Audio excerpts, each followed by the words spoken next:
بسم اللہ الرحمن الرحیم۔ شروع اللہ کے نام سے جو بڑا مہربان نہایت رحم کرنے والا ہے۔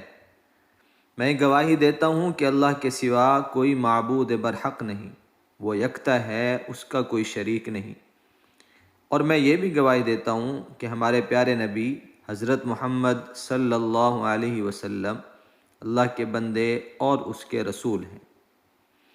اے اللہ ان پر اور ان کی آل پر اور تمام صحابہ کرام رضی اللہ تعالی عنہم اجمعین پر کروڑوں رحمتیں عطا فرما۔ السلام علیکم میرے وظائف آفیشل کے پیارے بھائیوں اور میری پیاری بہنوں۔ میرے پیارے دوستو، آج کی اس ویڈیو میں آپ کو وہ کلمات بتانے کے لیے حاضر ہوا ہوں کہ جن کلمات کو کہنے سے اللہ کی ذات بے حد خوش ہوتی ہیں۔ اللہ کے نزدیک وہ کلمات محبوب اور پسندیدہ ہیں۔ آپ سے ایک التماس ہے کہ آپ ویڈیو کو پورا دیکھیں، کاٹ کر نہ دیکھیں۔ اس طرح کرنے سے ویڈیو میں خاص بات رہ جاتی ہے۔ احادیث میں یہ بات ملتی ہے کہ جب بھی اللہ تعالیٰ سے دعا مانگو تو پہلے خوب اللہ کی تعریف کرو، اس کے محبوب صلی اللہ علیہ وسلم پر درود و سلام بھیجو اور پھر دعا مانگو۔ تو دوستو، اس لیے آج ہم آپ کو ایسے کلمات بتانے جا رہے ہیں کہ جن کلمات کو اللہ تعالیٰ کے محبوب ترین کلمات کہا جاتا ہے۔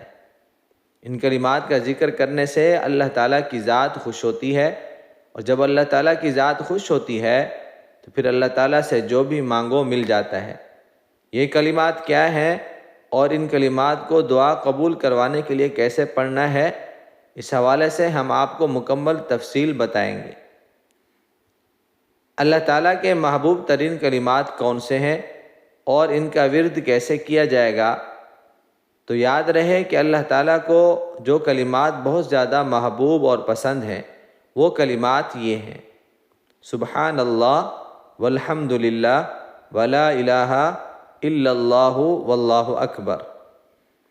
ان کلمات کے فضائل میں بہت ساری احادیث وارد ہوئی ہیں۔ ان کلمات کی فضیلت میں اتنی کثیر احادیث وارد ہیں کہ جنہیں لکھا اور شمار نہیں کیا جا سکتا۔ البتہ ان کلمات کی فضیلت اور اہمیت کو واضح کرنے کے لیے آپ کو چند خاص فضائل بتاتے ہیں، اور پھر آپ کو یہ بتاتے ہیں کہ آپ نے ان کلمات کے ذریعے اپنی دعاؤں کو کیسے قبول کروانا ہے۔ چند احادیث پیش خدمت ہیں۔ رسول اللہ صلی اللہ علیہ وسلم نے فرمایا، یہ 4 کلمات اللہ تعالیٰ کو سب سے زیادہ پسند ہیں۔ کوئی حرج نہیں ہے کہیں سے ان کی ابتدا کی جائے۔ سبحان اللہ والحمد للہ ولا الہ الا اللہ واللہ اکبر، صحیح مسلم۔ اسی طرح رسول اللہ صلی اللہ علیہ وسلم نے فرمایا، افضل کلام یعنی کلام میں سب سے افضل کلمات سبحان اللہ والحمد للہ ولا الہ الا اللہ واللہ اکبر ہے، بروایت مسند احمد۔ ایک روایت میں یہ بھی وضاحت سے آیا ہے کہ قرآن مجید کے بعد سب سے افضل کلمات یہی ہیں۔ اللہ تعالی ہم سب کو یہ کلمات پڑھنے کی توفیق عطا فرمائے۔ یہ تھی آج کی ہماری ویڈیو۔ امید کرتا ہوں کہ اچھی لگی ہوگی۔ اگر اچھی لگی ہو تو لائک کر دیں۔ اگر چینل پر نئے ہیں تو ہمارے وظائف آفیشل چینل کو سبسکرائب بھی کر دیں، ساتھ ہی گھنٹی کے بٹن کو بھی کلک کر دیں تاکہ روزانہ اس طرح کی اچھی ویڈیو اور اسلامی معلومات آپ کو ملتی رہیں۔ اللہ سے دعا ہے اللہ تعالی ہم سب کا حامی و ناصر ہو۔ السلام علیکم ورحمۃ اللہ وبرکاتہ۔